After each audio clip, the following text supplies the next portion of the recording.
Amigos, ¿cómo están? Bienvenidos a Radio Uruguay, bienvenidos a La Máquina de Pensar, espero que anden bien. Arrancamos hoy lunes 19:03 con Juan Core en controles de emisión, este programa llamado La Máquina de Pensar con la producción de Carolina de Cuadro, en una semana que viene muy surtida.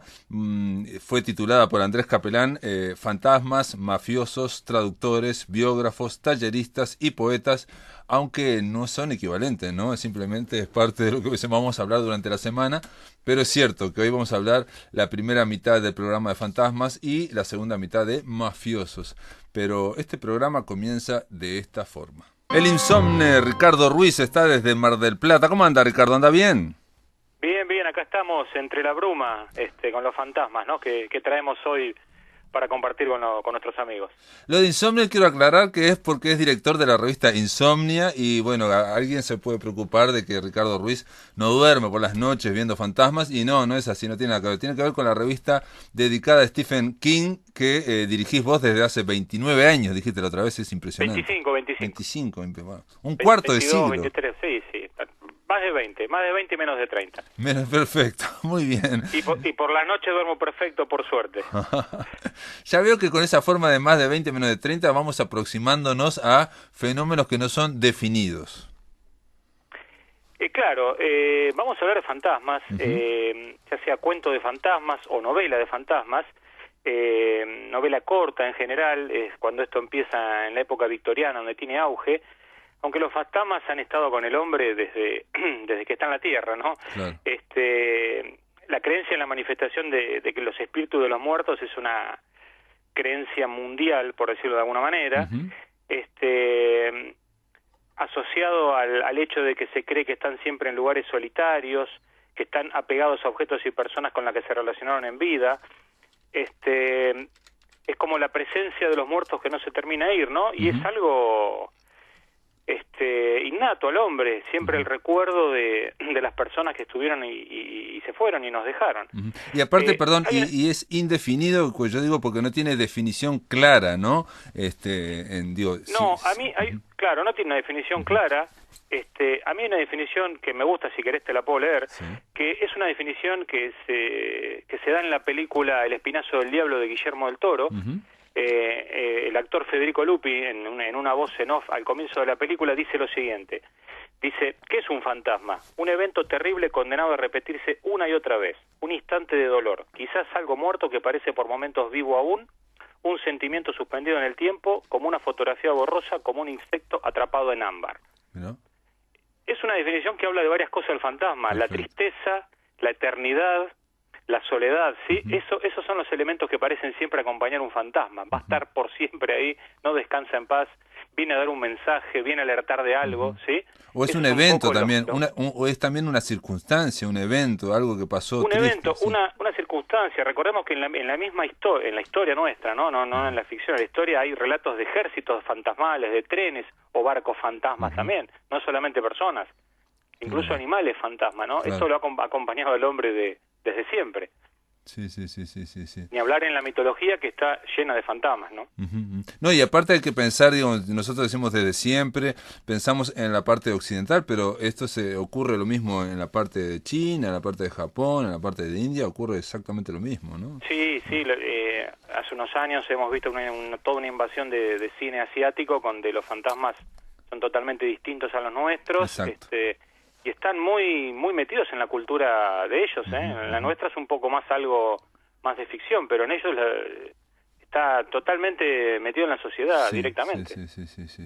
Sí, bueno, y es una especie de cantera muy amplia para que la ficción, en el siglo XIX, hay que pensar también que con el desarrollo del capitalismo, el desarrollo positivista de la ciencia, la mecánica, hizo que los fantasmas se refugiaran en la literatura, en el arte, ¿no? Como hecho artístico. Claro, la época dorada sin duda es la época victoriana, donde salen muchos autores que con todo el género gótico aprovechan y desarrollan historias de fantasmas en los ambientes donde siempre está lo gótico, los monasterios medievales, las ruinas, los pasadizos, los bosques, los cementerios.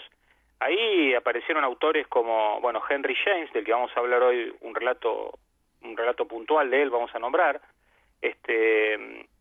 pero bueno, hay muchísimos otros. M.R. James también, otro James precisamente, ha escrito gran cantidad de cuentos de fantasmas.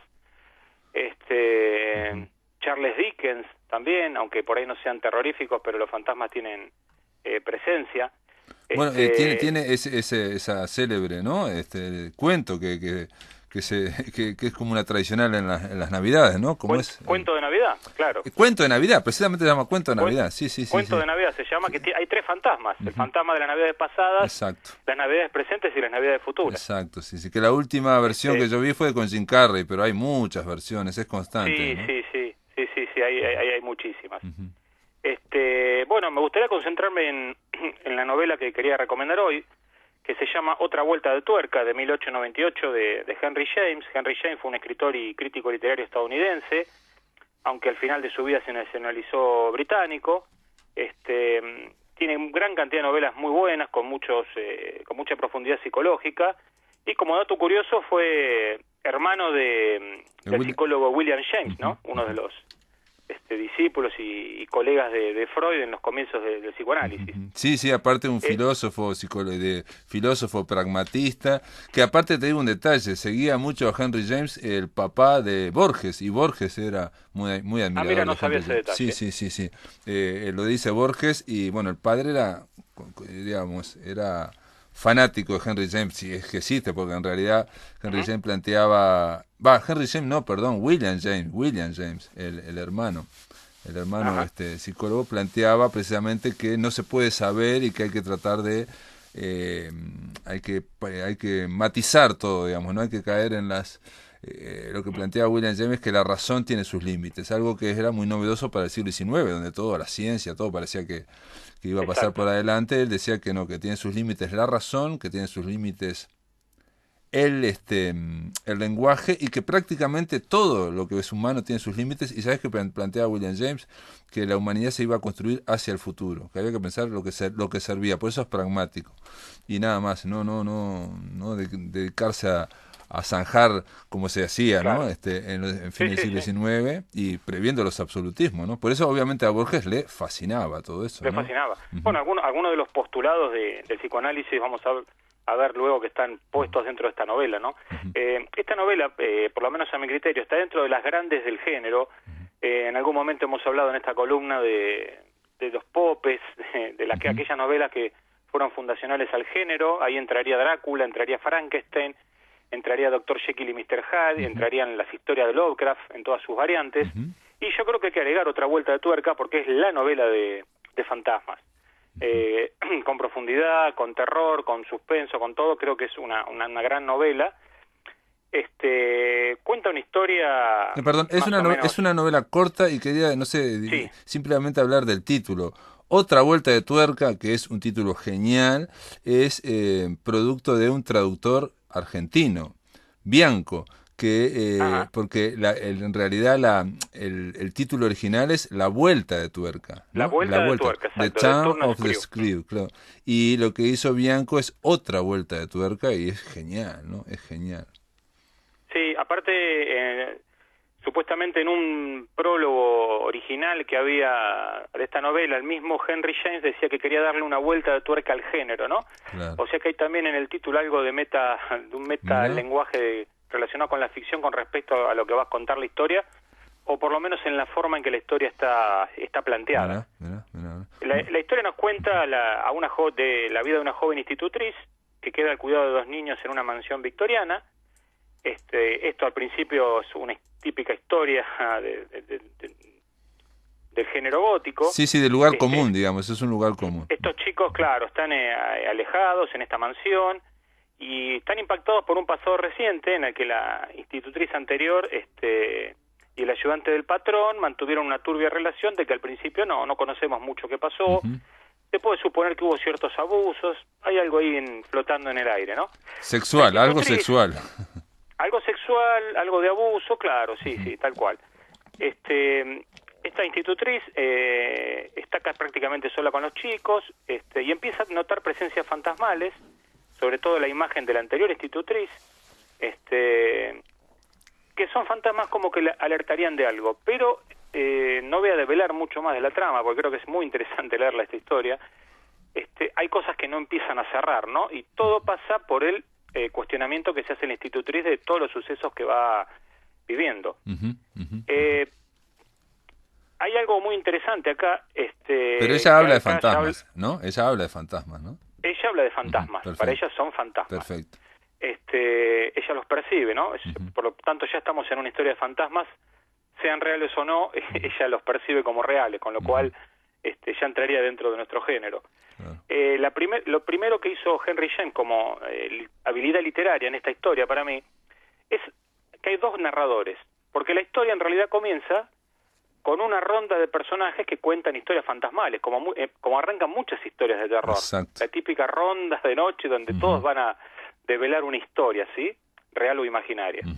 Este primer narrador es Douglas, que en vez de contarle la historia a los compañeros, decide leerla de un manuscrito. Este manuscrito es el que tiene la transcripción de lo que ha dicho la institutriz, con lo cual nosotros vamos a conocer la historia por boca de la institutriz, sin saber si fue realmente así o no fue así. Claro. Con lo cual, eso es un gran logro literario de James, porque nos ponemos en la piel de la institutriz y vamos a vivir los sucesos tal cual lo fue viviendo ella, más el agregado de alguien que lo va narrando, ¿no? Claro, y aparte Henry James ahí muestra, como los grandes, de entrada, las cartas sobre la mesa, ¿no? O sea, va a ser el truco de magia de la ficción, pero poniendo las cartas sobre la mesa, ¿no? O sea, es un tipo que está hablando, no sabemos digamos, si es una ficción o no, en fin, y ese a su vez está contando, va a leer lo que contó un personaje, otro personaje. Otro personaje, exacto. Bueno, en una primera lectura, así contado esto, parecería una historia de fantasma tradicional, con sustos, con sombras, caras que aparecen en una ventana, bien de la época victoriana. Sin embargo, hay detalles que hablan de que hay algo más en el trasfondo, ¿no? Que estos son análisis, es una novela muy analizada. Uno, si busca en internet o busca en ensayos sobre el género del terror, va a encontrar que es una novela permanentemente revisada, como lo es Drácula, como lo es las otras que nombré, Frankenstein, etcétera. Para empezar, tenemos que los personajes infantiles no son los niños tenebrosos de las historias de terror. Tienen 6 y 10 años, se llaman Miles y Flora, y son unas criaturas cautivadoras, son muy perfectos, no parecerían reales en ciertos aspectos. Y sin embargo, en esa perfección hay algo como escondido, como algo oculto que también empieza a hacer sospechar de estos chicos, y no solamente de los fantasmas de los criados, ¿sí?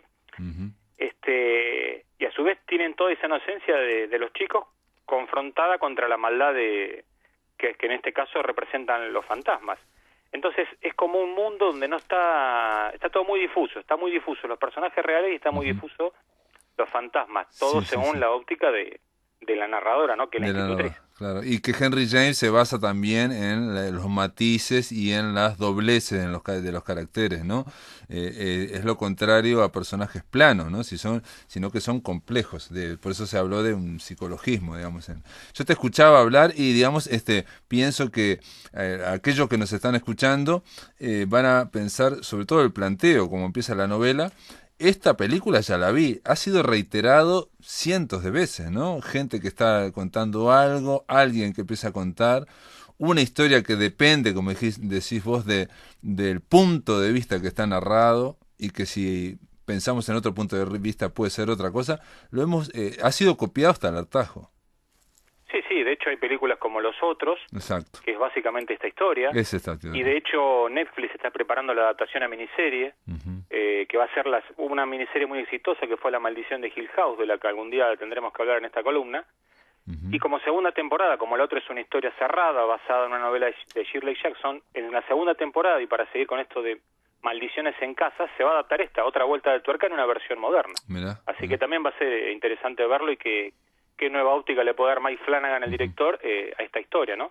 Que no deja de ser un clásico. Y después hay películas, por ejemplo, estoy pensando en Rebeca, de Alfred Hitchcock, que no es de fantasma, pero es de fantasma porque está el espectro de Rebeca, ¿no? De Rebeca, de la mujer muerta. En realidad Rebeca creo que es la protagonista. La segunda, sí. Es la segunda, ¿no? O en Cumbres Borrascosas, donde siempre hay alguien atormentado. En una en Rebeca era Laurence Olivier, en la otra, en Cumbres Borrascosas también creo que Lorenzo Olivier también actuó, y de Hitchcock, y entonces siempre hay alguien que está atormentado y que parece que está aplastado por la presencia de alguien que se murió, digamos, de una amada en este caso, ¿no? En Rebeca también, y aparece la institutriz, el ama de llaves ahí presente, ¿no? O sea, esta novela marcó un patrón, claro, marcó un patrón de cómo se construyen esas historias y se respeta a rajatabla porque es la base de este tipo de relatos, ¿no? Sí, exacto. Y la institutriz como no un personaje necesariamente positivo, en general bastante, digamos, maligno, si se quiere, ¿no? Claro. Vos sabés que con esta novela, ya en el año 1934, aparece un análisis de Edmund Wilson, que fue un crítico y escritor y que analizó bastante en aquellos años el género del terror. Fue uno de los primeros en decir que los fantasmas de esta novela no eran más que invenciones de la imaginación de la institutriz. Claro. Es ahí donde esta novela empieza también a cobrar, no sé si un auge, pero sí esto de volverla a releer, de ver cada uno su propia interpretación. No es que tenga un final abierto. No. Es toda la historia abierta a la interpretación del lector, con lo cual es muy interesante eso. O sea, la novela nos cuenta una historia completamente cerrada. Nosotros podemos creer una cosa o podemos creer otra, y son resultados antagónicos. Si nos parece que es de una manera, no puede haber sido de la otra. Claro. Acá dice la capacidad... Estoy leyendo, la capacidad interminable de otra vuelta de tuerca es que hace posible interpretar, reinterpretar y acomodar todo de acuerdo a cada forma de ver, que es una maravilla para los lectores, ¿no? Eso. Sí, acá tengo una crítica, parte de la crítica de Wilson, que decía que es una especie de batalla interna en la novela sobre la forma en que se percibe la realidad. Y da un dato que yo no conocía, que en la época victoriana había muchos prejuicios contra las institutrices, porque eran personajes signados como corruptoras de niños, con lo cual está ese miedo constante de que los niños alejados en un castillo donde el padre nunca los puede ver, nunca los puede dedicarles tiempo, están en manos de alguien que los va a corromper, ¿no? Claro. Acá no sabemos si la corruptora va a ser la institutriz que narra la historia, o lo fue la anterior, que ahora es un fantasma, o no lo es. Hay dobles juegos permanentes, ¿no? Sí, y estoy pensando, claro, que también está el tema ese de los niños, que es fundamental, de hecho, una de las adaptaciones al cine se llamó Los Inocentes, ¿no? De Jack Clayton, ¿no? Porque tiene que ver con que los niños aquí están fuera, digamos, alejados de los padres y están en manos de otros adultos, ¿no? Que pueden, entonces pueden, digamos, como decís vos, corromperlo, pero también los propios niños pueden proyectar sus miedos, su imaginación. ¿Me explico? Al estar fuera, lejos del padre, de la madre o alejados totalmente, proyectan y pueden generar abusos imaginarios. Claro, acá lo bueno de esta historia no es el fantasma que va asustando, va provocando muertes o lo que fuera, sino que el fantasma es el que va movilizando la historia y movilizando todos los sentimientos y sensaciones de los personajes en la historia, ¿no? Los fantasmas son los que la van construyendo la historia y le van dando, como bien dice el título, permanentemente una vuelta más a algo que no sabemos para qué lado va a ir. Y lo que mencionaste al principio, cuando definiendo la idea de fantasma, que puede ser una circunstancia, puede ser un evento, en este caso puede ser eso, escenas, situaciones que generen un sentimiento tan fuerte que uno diga, bueno, aquí hay una presencia, ¿no? Una presencia... Claro, algo que lo perciben que no necesariamente indique una vida post-mortem, sino un evento trágico que quedó grabado a fuego en un lugar y ahí va a quedar por la eternidad, ¿no? Por decirlo de alguna manera. Exacto. O también que esté provocado, porque digamos eso se actualizó en los 80 con los fenómenos poltergeist, ¿no? Que se habló de poltergeist, que eso es sacado también de la parapsicología, que es la idea también de que demasiada energía, digamos, en un momento de límite, y sobre todo los niños que tienen una imaginación brutal, pueden modificar, hacer modificaciones en el ambiente, ¿no? Claro, eso ha funcionado muy bien en el cine porque es muy visual, ¿no? Claro. Recuerdo incluso la película Poltergeist, todas las que vinieron de ese estilo, que bueno, el fantasma siempre es algo más literario, por decirlo de alguna manera, es algo más aburrido de mostrar en una cámara, ¿no? Claro. Pero los fenómenos Poltergeist no. Quería resumir esta novela con porque para mí es un clásico, ¿no? Y siempre me gusta recordar una frase que dijo Italo Calvino cuando definió un clásico. Dijo que el clásico es un libro que nunca termina de decir lo que tiene que decir. Me parece fantástica esa definición para esta novela. Que Y que cada generación va leyéndolo y va encontrándole una vuelta de tuerca, otra vuelta de tuerca, ¿no? Sí, sí, por eso cuando me entero que va a haber una adaptación nueva, digo, qué bueno que este libro sirva de base para una historia en el año 2019 y la volvamos a contar una vez más con otra interpretación, con lo que fuera, pero la base va a ser la misma.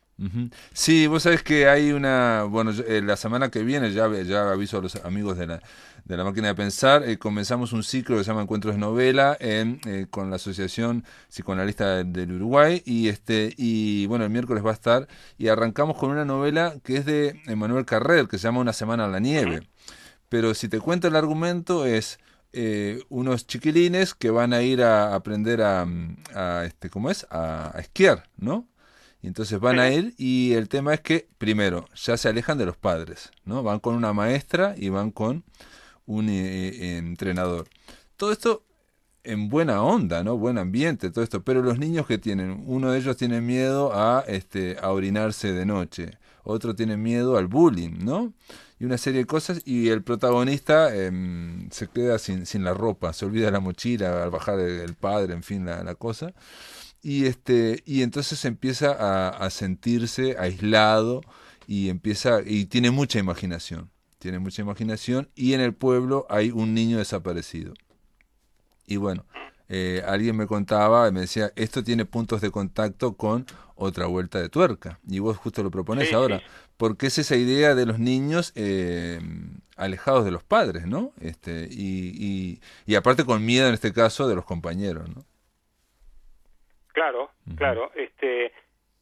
Sí, creo haber recordado que en algún momento hablaron en la máquina de pensar esta novela, ¿no? Sí, una columna. Exacto, sí, con que Gladys. Se habló mucho de Carrère y realmente no he leído nada de Carrère, pero era muy, muy interesante. La sinopsis de las novelas eran realmente atrapantes. Bueno, en Una semana en la nieve la habló Gladys Franco, que también tenía una columna. Franco, exacto. Y bueno, y vamos a hablar con la psicóloga Laura Verísimo, y realmente ella decía que hay muchísimos paralelos, y yo la estoy leyendo ahora, esta novela Una semana en la nieve, era de las pocas de Manuel Carrère que no había leído, y realmente hay mucha, digamos, la idea esa de el miedo y de la imaginación, ¿no? En este caso el niño cree que hay gente que está robando, porque hay este niño que desapareció, para el tráfico de órganos, ¿no? O sea, y realmente los fantasmas están en su cabeza, ¿no?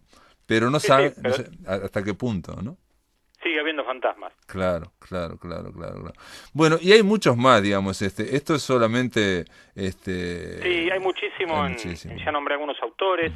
Una historia también muy destacada, aunque no es de terror, es El fantasma de Canterville, de Oscar Wilde, que también se ha transformado en un clásico, pero lo interesante de Wilde es que le pega otra vuelta de tuerca precisamente al relato de fantasmas, y es una crítica a la sociedad, porque, a ver, ¿cómo lo puedo decir? El fantasma acá realmente es al que intentan asustar los habitantes de la casa que no creen en el fantasma. Claro, exacto, sí. Que es el fantasma de Canterville, que está hace mucho tiempo viviendo en ese castillo, había asesinado a su esposa, y bueno, y va a caer una familia, la familia de Hiram Otis, le advierten de que hay un fantasma ahí, pero ellos hacen bromas para tratar de atraparlo y todo.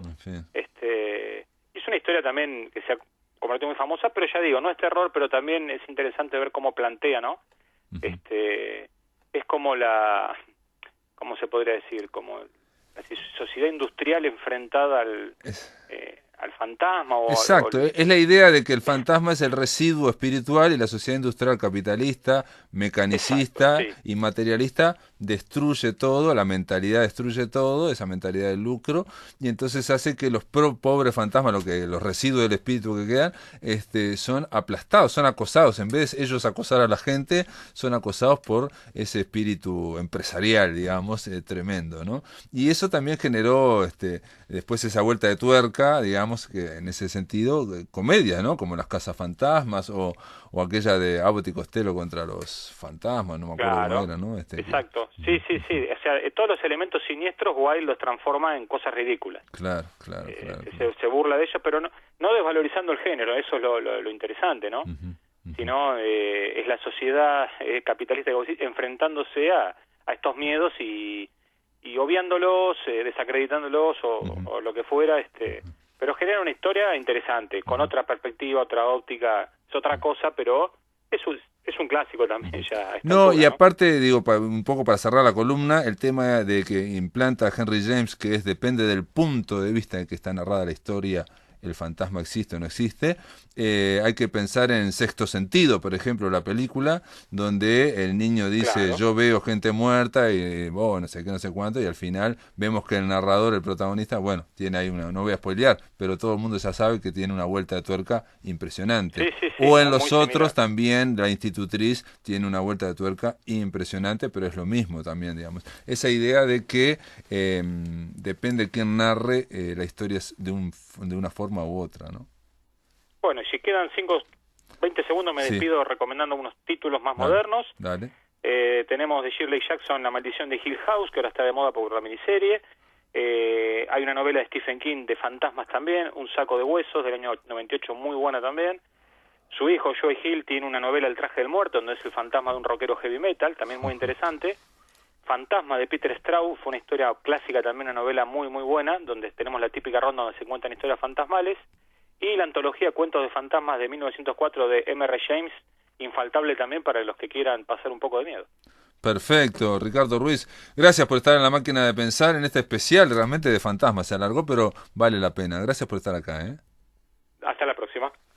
Amigos, continuamos en la máquina de pensar, lo dije al principio, hoy vamos a tener un programa dedicado a la mitad a fantasmas y la segunda mitad a mafiosos, y bueno, esta segunda mitad comienza de esta manera. Bueno, así de esta manera se acerca por la línea telefónica El vuelo del cuervo, la columna de cine de Wilmar Umpierre. ¿Cómo le va, Wilmar? Wilmar, ¿andás bien? Pero ¿cómo anda, viejo? Bien, bien. Por acá estamos, de esta manera, digamos. De esta manera, ustedes, porque ha tenido la gentileza, Wilmar Umpierres, de decirnos que esta semana se va a dedicar su columna a un grande, a Martin Scorsese, que ya le dedicamos una semana a la máquina de pensar, pero que habría que dedicarle otra. ¿Por qué? ¿Por qué dedicarle la columna el vuelo del cuervo a Scorsese? Y entre otras cosas porque dentro de lo obvio, que es un maestro del cine, yo creo que Scorsese llegó en el momento justo para dejar una marca distinta en el cine americano, de la mano de otros amigotes que también llegó, amigos de generación, digamos, y que además la industria lo ha tenido siempre bastante, no voy a decir radiado, pero sí lo miró con cierta desconfianza durante muchísimo tiempo. De hecho, tardó una vida en llegar al reconocimiento de los premios, los Oscar, etcétera, etcétera. Yo creo que por esa forma, un poco a contracorriente, que él ha pensado siempre su manera de encarar el cine, y eso la industria de alguna manera se le ha hecho notar, digamos. Lo cual no hace otra cosa que enaltecer todavía más una carrera que ha sido vastísima. Estamos hablando de alguien que ha filmado durante prácticamente 50 años, es un disparate, y que ha dejado además esa marca. No debe haber actor en el mundo que no quiera algún día filmar con Sí. Martin Scorsese. Es algo parecido, no es lo mismo, pero también a Woody Allen, que dicen que Sí. cuando actúan con Woody Allen hay una tarifa, la tarifa normal y la tarifa Woody Allen, que cobran muchísimo menos por aparecer en las películas de Woody Allen. Hay que decir que Scorsese, bueno, formó parte de una generación que estas cosas después de 50 años uno las puede ver, ¿no? De esa generación de Francis Ford Coppola, George Lucas, Steven Spielberg, bueno, varios más, y que por H o por B todos de alguna forma fueron, bueno, raleando, fueron bajando el nivel de intensidad de producción, salvo, yo creo, el propio Scorsese, porque hasta Steven Spielberg en su momento tenía una gran producción y también se retiraron, digamos, a la parte de producción, ya no dirigiendo, y sin embargo este hombre, Scorsese, sigue dirigiendo a troche y moche, ¿no? Documentales, Sí. Digo, series. él no deja de tener control sobre su carrera, no deja de filmar, porque todos los nombres que vos mencionaste que son brillantes, y todos han hecho por lo menos 2 o 3 películas memorables en la historia del cine. De todo ese grupito, es Scorsese el único que ha mantenido el pulso hasta hoy, porque Coppola, el propio Spielberg, que han tenido carreras memorables con películas absolutamente extraordinarias, que no vamos a descubrir acá, han tenido sí unos altibajos realmente importantes, y Scorsese no solamente ha pavimentado su carrera de manera bastante sabia, sino que hoy, 2019, lo encuentra con muchísima actividad, con promesas de buen cine, y otra vez, ¿cómo es esto de ir a contracorriente? Porque la próxima película, digamos, la que todos estamos esperando, que es The Irishman, el irlandés, donde además junta en una misma película de mafiosos, por supuesto, sí, a Robert De Niro, Al Pacino, a Joe Pesci, a Harvey Keitel, bueno, a un pueblo realmente. Una película que al comienzo la Paramount, hace muy poco tiempo, en realidad en el año 2016, 2017, Paramount se bajó de la producción de esa película, porque iba a costar más de $100 millones. Scorsese dijo que su techo para esta película era unos $100 millones, y ya llevaba como 140 gastados, y Paramount dijo que no, y la agarró Netflix, y en definitiva va a ser esta la plataforma la que lo estrene a nivel mundial. Una vez más, se necesita obviamente que mucho dinero para hacer este tipo de producción, pero bueno, la industria le dio la espalda, no se animó a ir más allá, digamos, con Scorsese. Este también ha sido parte de su historia a lo largo de estos 50 años. Sí, hay que pensar que, digo, acá veo en Wikipedia, dice que hace agosto del año pasado, el costo ya había alcanzado los $175 millones, se pensaba que era 100, y hay que decir un detalle también, por un lado, él tiene a veces la idea bueno, tenemos un poco la idea también de este hombre que es italiano, ¿no? Scorsese, operático, ¿no? De hacer de películas largas, y venía de la anterior, que atención, la anterior es El Silencio, que fue un fracaso de taquilla en todo el mundo, ¿no? La anterior era El Lobo de Wall Street, que tuvo mucho éxito. La anterior era La Invención de Hugo Cabret o de Hugo.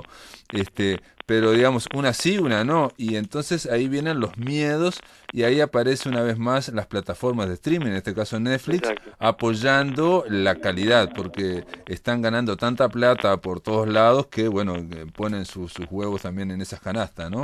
Exacto, digo, Netflix no es una ONG, quiere ganar plata con esto. No lo hace para hacer un servicio público a la humanidad. Sabe que detrás de todo esto va a haber un éxito económico. Y sí, Silencio fue un fracaso, claramente, fue un fracaso.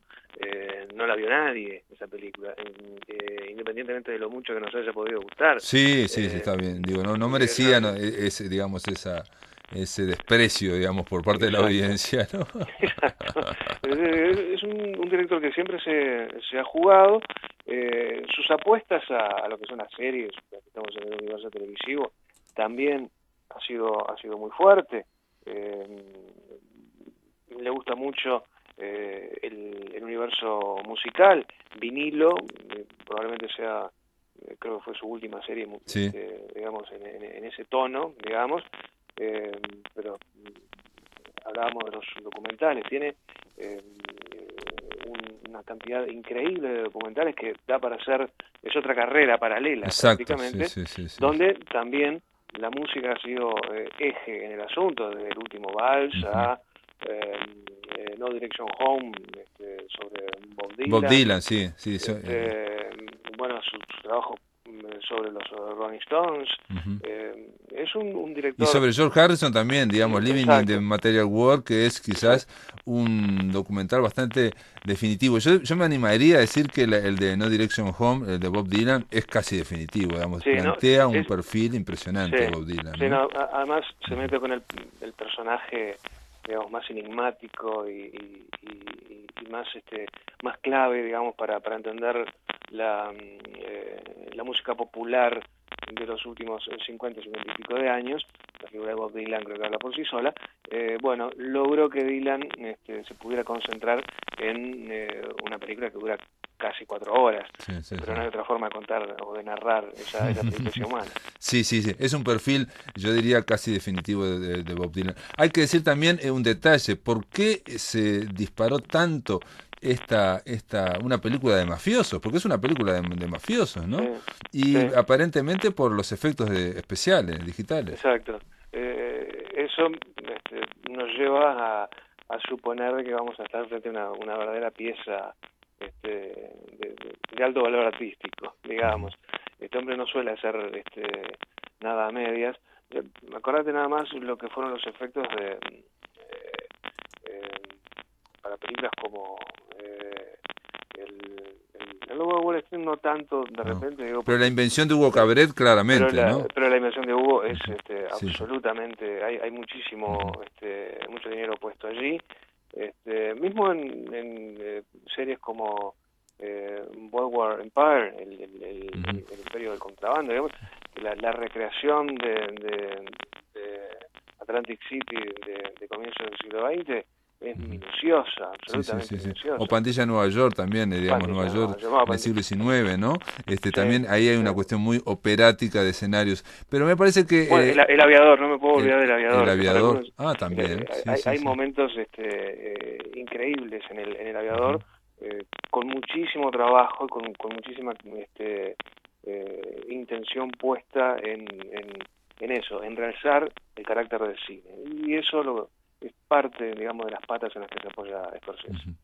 Aparentemente, bueno, yo mencionaba la parte de Hugo porque en Hugo no solamente se homenajea a la figura central de Georges Méliès, que fue el que inició los efectos especiales, que inventó el cine, digamos, como expresión artística casi, y está esa idea desde Georges Méliès hasta ahora de que el cine es un recurso tecnológico y que no solamente hay que innovar en la expresión y no solamente hay que innovar en las historias, cómo se narran, sino también hay que innovar tecnológicamente, ¿no? Uno ve la Guerra de las Galaxias, yo por ejemplo a mí no me interesa demasiado desde el punto de vista de la historia, de argumental, pero digamos nadie puede decir que bueno, la Guerra de las Galaxias fue un salto en lo que eran los efectos especiales. En la de Hugo claramente lo mismo, en esa idea digamos de Méliès. Y en The Irishman, aparentemente los efectos especiales están porque tenemos un elenco muy grande, Robert De Niro, Al Pacino, Harvey Keitel, ¿no?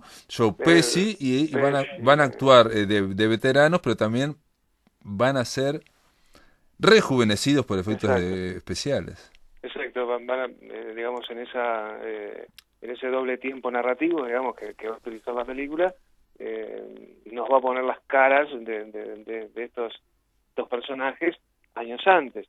Eso por supuesto que requiere tecnología, y eso requiere obviamente que una inversión fuerte en materia económica. Va a ser seguramente algo muy suntuoso de ver. Si uno lo compara con Silencio, que repito, es una película que me gusta muchísimo, pero es austera, muy austera, sí. Filmada con prácticamente nada. Bueno, esto es lo otro. Y acá seguramente va a generar, cuando se estrene la película, se va a retomar esa discusión a esta altura bastante absurda de si el cine estrenado en una plataforma se puede considerar cine o no. Bueno, claro. Eso ya ocurrió en este último año. Seguramente esa discusión se va a reeditar, pero hay tanto para ver de Scorsese, tanto, y si te fijas, él ha establecido películas importantes desde los 70, pero si empezamos a hablar nada más que de la década del 80, Toro Sentado, nada menos, si ponemos a... Toro Salvaje tenemos. Toro Salvaje. Pero perdón, un detalle de los efectos especiales es que el tema de poner un tipo como está ahora y ponerlo después más joven, digitalizado, eso ya se ha hecho en Benjamin Button, por ejemplo. Lo que plantean es que esto va a ser el no va más, esto va a ser un salto cualitativo, claro. Esto va a ser algo que nunca hemos visto. Ahí está la parte del espectáculo, digamos, la parte de Méliès, la parte del avance, y en el fondo yo me imagino que es el tema que está latente desde que se empezó la digitalización, Sí. que es la historia de si una computadora yo puedo cambiarle la cara a un actor o puedo hacer que actúe de otra manera. ¿Me explico? Esa idea está latente, hasta ahora no se ha logrado porque se requiere un gran desarrollo tecnológico y aparte se requiere otro detalle, un gran talento para manejar ese desarrollo tecnológico y que sea una actuación bien, digamos, que nos convenza a todos, digamos que, Sí, ¿no? que sea convincente. Yo mencionaba The Raging Bull a la pasada. Sí. Esa película que es del año 80, o sea, casi que en la línea de salida de su carrera. En aquel momento él tenía una enorme preocupación como director a ver el tratamiento estético que iba a tener esa película, que iba a tener Don Salvaje. Más allá de que tuvo que engordar De Niro para recrear la Mota ya veterano, tenía una gran preocupación sobre cómo iba a hacer esa película. Bueno, la termina filmando en blanco y negro, la termina haciendo con un grano de película realmente grueso, que también significó de alguna manera pararse de manera estética frente a todo el cine que se estaba haciendo en aquel momento. Fue un parteaguas también. Hasta hoy en día se considera una de sus películas más obsesivas y casi perfectas, y creo que tienen razón. Sí, y una gran actuación de Robert De Niro también, ¿no? Engordando 25 kilos y también esa historia ahí en ese momento lo hizo. No había efectos especiales, hizo de joven y musculoso, y hizo después, le modificaron la nariz, en fin, una serie de cosas y le engordó 25 kilos para hacer 30 años después o 25 años después. Ahora, ¿sí? De Niro actuaba en aquel momento. Pero, a ver... Vos lo decís porque ahora vas de taquito un poco, digamos, Robert De Niro. Sí, yo creo que hace 25 años que la está haciendo de tacón. Sí. Y la pregunta que le haríamos también a Scorsese, que a mí me llama la atención, es otra película más de gángster, ¿no? Porque él ha hecho en su momento como que, ¿qué hace este hombre? Agota los temas. Cuando hizo Casino, parece que, agotó el tema, ¿no? Cuando hizo aquella Goodfellas, Buenos Muchachos, también parece, ¿no? Sí, pero siempre le encuentra una vuelta de tuerca. Y ahí tiene que ver su ADN seguramente y su sangre italiana. Claro. Es parte de sus obsesiones, digamos. No hay duda. Los Buenos Muchachos, mirá que estamos hablando de una película del año 90, 1990, y todavía sigue siendo hoy uno de sus apoyos más sólidos, pero yo qué sé, Los Infiltrados no deja de ser una película también en ese tono. Exacto. Yo qué sé, Shooter Island, que es una película muy menor, también tiene ese tono opaco. Casino es otra película por momentos memorable. Y bueno, es un tema y un ámbito que le va bien porque él lo conoce. Lo conoce por su sangre y por sus obsesiones de chico, además, su formación. No olvidemos que casi termina como monaguillo, un tipo que tenía un conflicto muy importante con Dios, una madre también muy obsesiva. Bueno, terminó siendo un director de cine de estas características, un enorme. Aquello del pequeño italiano, es un tipo de muy corta estatura, digamos, y muchas veces se le ha dicho el pequeño italiano. Bueno, este pequeño italiano no deja de ser un gigante del cine. Un detalle importantísimo también, Martin Scorsese, es una historia del cine que hay que ver, que es impresionante esa historia del cine, con las mejores películas, digamos, tiene como 4 capítulos o 5, son como 9 horas, o más, ahora no me acuerdo, pero es impresionante. Estamos hablando de alguien de 76 años, y un detalle que hablamos poco, me parece, es que el cine requiere una gran intensidad física. digamos, Sí. por algo Steven Spielberg se ha ido retirando, en fin, porque hay un desgaste físico, emocional muy grande en cada película y este hombre sigue, como decís vos ahí, peticito, o sigue como en el primer día Porque además, prácticamente. la película no es solamente filmarla, no es claquear y son 3 semanas o 4 semanas de filmación.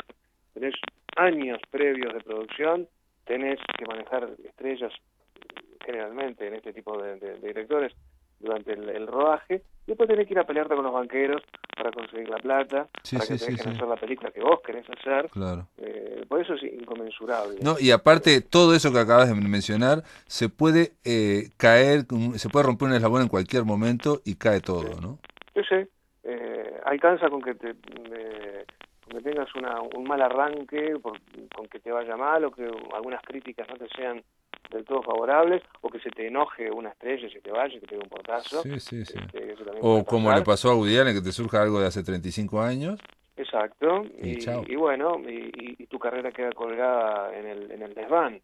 O sea, todos esos son factores que no hacen otra cosa que agigantar todavía más la carrera de este hombre, que yo lo tengo dentro de mis figuras referenciales, obviamente, porque creo que reinventó el cine americano en su momento, o ayudó a conformar esa arcilla con la que se construyó un último tramo de historia del cine realmente brillante, y este señor ha tenido muchísimo que ver con algo que es fundamental y que es una obviedad decirlo, pero no todos los directores lo demuestran, que es el amor por el cine. Claro. Sí. Él lo entiende más allá que de un arte, es más que un negocio, es su vida, es su pasión, y lo demuestra en cada encuadre. Eso es Martin Scorsese. Y hay un detalle que no mencionamos, otro aspecto más de Martin Scorsese, que es su faceta como actor, porque es alguien que se ha actuado no solamente en películas de él, sino en películas de otros, ¿no?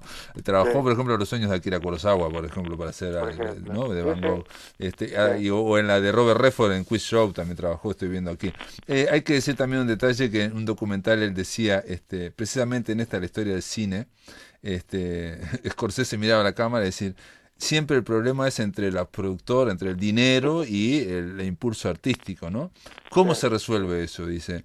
Y una solución es, hago una para ellos, para los productores, una comercial, y otra para mí, ¿no? Y miraba a la cámara y dice, sí, pero siempre te quieren producir la comercial, la otra te dicen, produciste la voz. Claro, conseguí vos la plata y hacer la, no es tan fácil, voz. Sí. Bueno, pero y si vos te fijas digamos, los directores que él, digamos, por lo menos los que él más referencia, Hitchcock, Truffaut, bueno, era gente que justamente tenía tremendos problemas al momento de relacionarse con la industria. Más que nada Hitchcock. Truffaut de repente, igual con sus problemas, de repente podía negociar de otra manera. Pero Truffaut siempre le solía decir que sobre... no era Jean Renoir, que decía que la realidad siempre era mágica. Bueno, él tomaba ese concepto, digamos, y es eso. El cine no deja de ser una magia, y este hombre sabe muy bien cómo es que funciona ese mecanismo. Y aparte hay un detalle simplemente para terminar, es alguien que tiene 76 años, es alguien que es del siglo pasado, brilló en el siglo pasado, pero está dispuesto en este siglo XXI a pisar con fuerza y ya digo, ¿no? O sea, cuando se habla de 140 millones, acá digo que hay 170 millones en la vuelta, digamos, es básicamente por la locura de los efectos especiales que quieren ser definitorios, o sea, se plantea eso, innovar tecnológicamente. Vamos a ver, después vamos a conversar con Wilmar Umpierres de cuando la veamos, ¿no? La hayamos visto, de Irishman, ¿no? Y seguramente va a establecer un nuevo estándar, digamos. Muy seguramente. Digo, va a ser un nuevo pretexto. Muy bien. Gracias, Wilmar, por estar acá en La Máquina de Pensar. Amigos, se terminó La Máquina. Te mando un abrazo y disfruta de su licencia. Amigos, se terminó La Máquina de Pensar. Mañana vamos a estar con los poetas Álvaro Ojeda y Mercedes Estramil para hablar del libro Lennon y McCartney, y también va a estar con nosotros Federico Arregui para hablar de un taller de literaturas del siglo XIX. Esto es todo, amigos, que lo pasen muy bien.